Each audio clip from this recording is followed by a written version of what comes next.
থেকে তাকে বের করে দেব সারা জীবনের জন্য।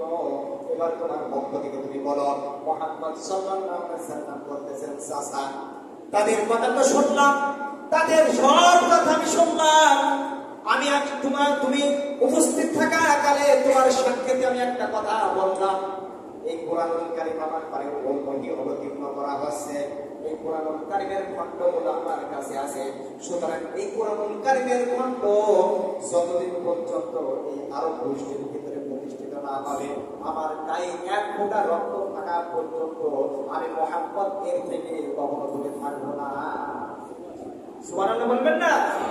কারণ দেখেন ভাইরা আমার, বিশ্বনবী সাল্লাল্লাহু আলাইহি সাল্লাম যেখানে হুমকি ধামকি দিয়ে তাকে স্তব্ধ করে দেওয়ার জন্য বিভিন্ন পায়তারা বিভিন্ন রকম কথাবার্তা চলেছে, এখনো কি আপনাদেরকে বসে বসে আপেল আর কমলা খেজুর খাবে? এটা আমাদের ভুল। এই কোরআনুল কারীম এমন একটা কিতাব আল্লাহ পাক রব্বুল আলামিন নাযিল করেছে, যেটা প্রতিষ্ঠিত করার জন্য আল্লাহ পাক রব্বুল আলামিন নিজে অর্ডার দিয়েছেন। এখান থেকে যদি আমরা ফারেক হয়ে থাকি, আমাদের কোনো যায় আসে না, আমাদের প্রতি আল্লাহর কোনো যায় আসে না আমাদের প্রতি। কারণ আমাদেরকে এক সময় মৃত্যুবরণ করতে হবে, মৃত্যুর পরেই আপনার সওয়াব হবে। আর আপনি যদি এখান থেকে এক পা পিছিয়ে থাকেন, আপনি কখনোই সাফল্যমণ্ডিত হতে পারবেন না। কারণ সাফল্যমণ্ডিত একমাত্র কোরআনুল কারীমের ভিতরেই সীমাবদ্ধ।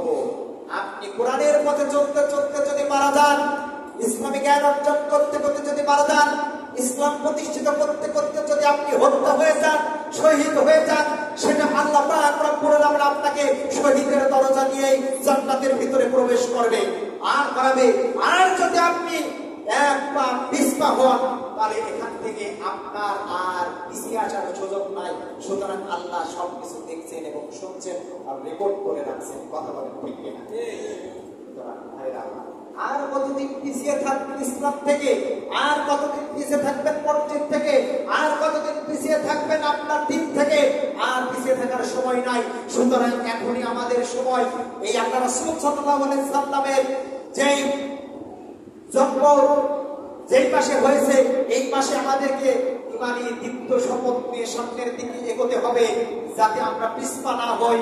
আমরা যেন একমাত্র টার্গেট থাকে যে আল্লাহ রাসূল সাল্লাল্লাহু আলাইহি সাল্লাম এর জীবনে থেকে আমাদেরকে শিক্ষা নিতে হবে এবং তার জীবনের উপরে আমাদের অটল থাকতে হবে।